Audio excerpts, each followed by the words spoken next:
It's Halloween, and this year for the Night of Spook, rather than talk about alcohol, which is a bit out of place on a channel for gaming, I'm gonna talk about horror games, and some of the best horror games belong to the PC.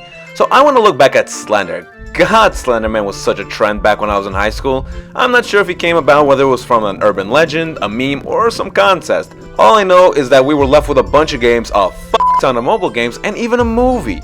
Also something to do with a cult, but I'm not gonna talk about that. All I know is that I really wanted to play these games because of how scary they were, but there's one problem. Gaming on a Mac. It's not really a thing.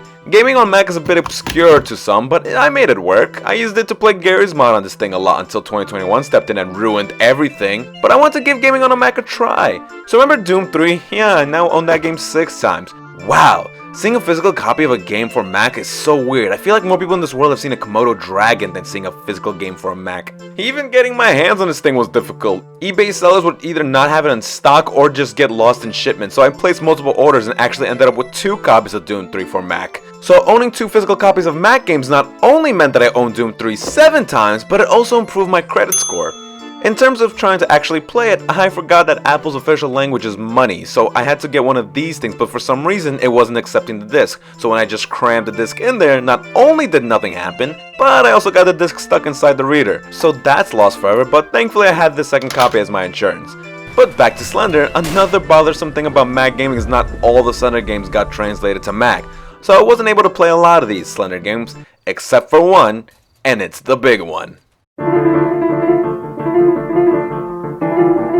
Slender the 8 Pages is what I consider the OG of the Slender games. The 8 Pages has you in the woods looking for 8 pieces of paper spread across 10 landmarks in the woods. You're equipped with a flashlight that has limited battery and 2 feet that have bricks strapped to them because that's the only explanation for why this character moves around so slow. Now even though there are so many Slender games, they really are all just the same thing. You're dropped on a map and have to collect a certain number of things before the Slender Man catches you. The games are scary to play not because of how dark it is, but as you progress at collecting the pages, the atmosphere gets more intense and the Slender Man gets more aggressive. The best way I can describe the 8 Pages is that less is more. The game is very simple in its design, and the Slender Man himself doesn't move around as he just pops up into place.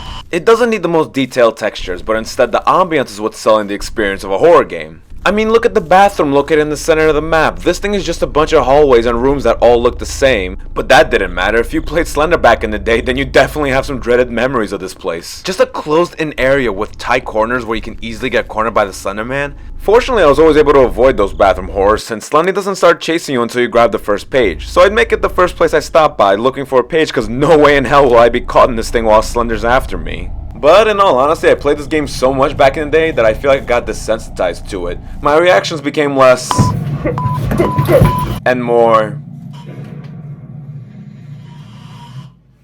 The game is really hard to beat. I've never been able to beat it, as the farthest I ever got was 7 out of the 8 pages, with the 8th page being an inch away, but before I was able to grab it, the Slenderman insta-killed me. That was enough to piss me off to the point that I never wanted to play the game again. So to quote it, I can't quote it, because I haven't actually been playing this game.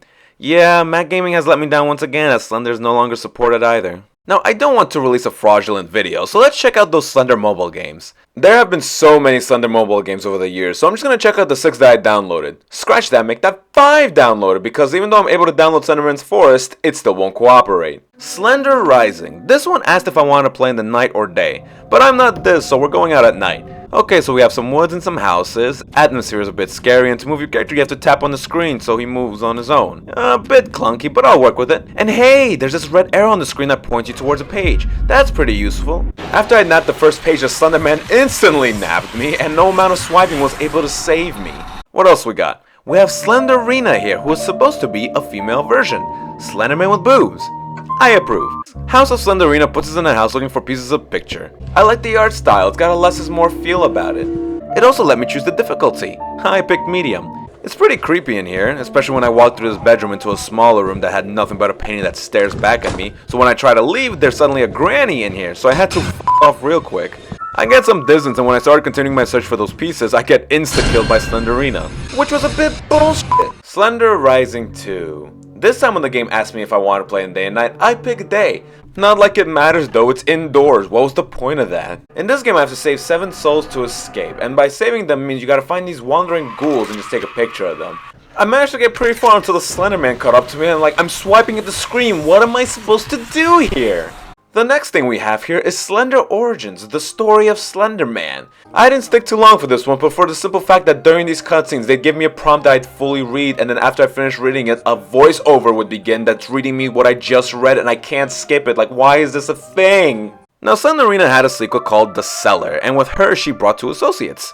When asked for difficulty, I went with easy this time, but not like it matters because immediately you'll have all three of them on your dick, with Slenderina doing Slenderina things, the granny follows you around, and this annoying little shit constantly gnawing at your feet.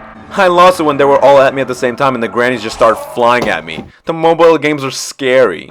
I do also have the Slender Man movie, but never watched it. Time to change that. Oh, that was piss. I guess if I have anything else to say is that I own Doom 3 8 times.